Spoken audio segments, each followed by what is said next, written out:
Hey everybody, it's Dallas from Real Life Warriors. I just want to say good morning to you. Been looking forward to doing this video. A friend of ours, Real Life Warrior sister, she's from Greenwood. She has a great testimony she asked me to give to you. Her name is Amy McLean, and it falls right in line with today's message, the life expressions that I have for us today. Let's get started in 2 Corinthians chapter 12, verses 8 through 10. And let's remember that the three things we really want revealed to us every day is the moon, the light of the sun, and the truth. The sun can give us guidance, can show us where we're going and if it's the right place to be. The moon can navigate us during dark times. It takes just a little bit of light to see in the dark. And then the truth. My hope is that these videos can give you the light so you can see your path, can give you the light in the dark times, and that you can see the truth so you can understand the difference in what message is being given to you. Sometimes we struggle with our pains and our hurts and deaths in our families, and we can't answer the questions that we need answers, and those religious people around us can't, and the thinkers and the carers and those who love us. There are some answers we won't have until we move further in our journey in this circle of thing we call life. So let's hope and pray that the revelation of God comes to you today and through this verse, because here's what it says. For this thing I besought the Lord thrice, that it might depart from me. And he said unto me, my grace is sufficient for thee, to my strength made perfect in your weakness.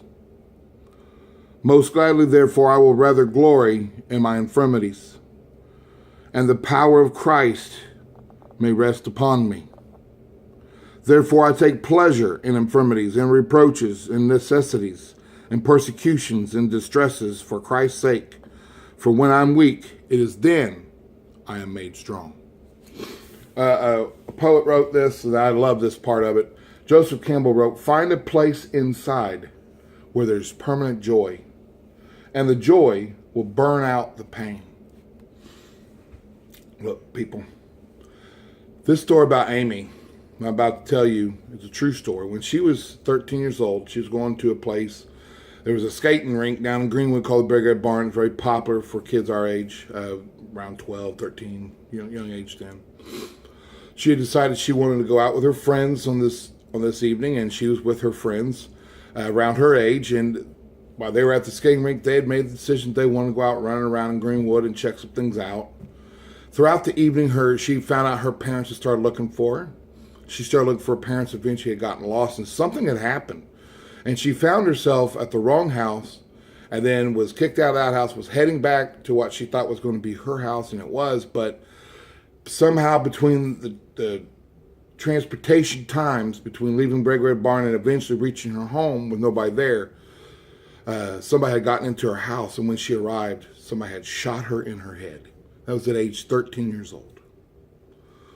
And from that point on, up until, and this is around 30, maybe a little over 30 years ago, this is from around 30 years ago in her life, where she was in a position in her life where her health and her mind were taken away from her. And she didn't have great faith yet. She believed, and she had some faith, but she didn't have the understanding and knowledge of personal relationship with Christ yet in the way that she would as she was able to learn throughout this. Throughout many, many years, she suffered dearly, headaches and pains and surgeries. She had learned to re-walk again, re-talk again, re-communicate. But throughout many years, she's been bitter and upset about it because she's had to suffer dearly.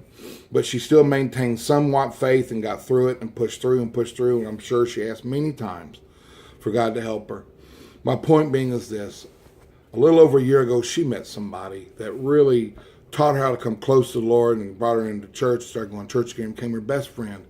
And at this point, Amy now is taking that horrible time in her life when she got shot in the head, obviously unexpectedly, and had to learn to talk and walk and redo things, but also had learned to suffer through that throughout years of suffering and learn to turn that into good. And here's the thing that's most amazing about this.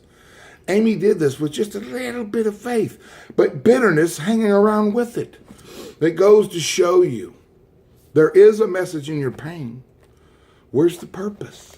Amy turned that around and she helped other kids. And now she's gotten so powerful, folks. She's calling me.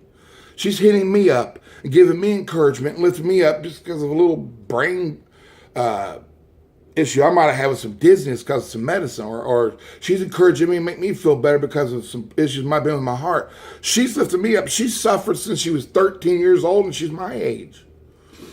She has learned to overcome many adversities. A lot of it she did without the powerful faith that she has now, but folks, it shows that God can turn what was meant for harm against you for good for you. And if you love him, he can give you a purpose to your, a message to your pain and a purpose to your passion. You can bring those together and find purpose in your pain. Amy has done that, people. I'm asking you, don't give up. Don't say that I'm throwing in the towel yet. Because even after 30 years, Amy has found a message in her pain. She's found a purpose to her pain. She's out there using it. She's encouraging people. She's lifting them up. She's a prayer warrior.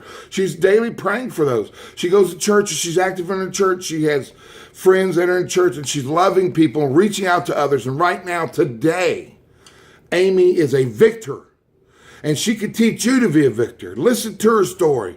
Listen to what we said. And remember, you don't have to give up. It's just getting started. You can do this. Hit me up on Real Life Warriors on Facebook, on YouTube. You can contact me through Instagram and Twitter.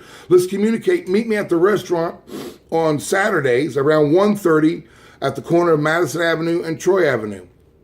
I won't be there this Saturday. I'm doing a mentor thing, but I do have somebody that will be there. Alex Barr, Bobby Treadway, some of our generals will be there, and Jason Venus will be there, hopefully, to step in and have the meeting and talk with Tom and some people about some things, some plans we got coming up. Get involved. Turn what was meant for bad into something good. Flip the script. You can do it. Real Life Warriors Wisdom. Take it or leave it. God bless you. Look forward to talking to you guys soon.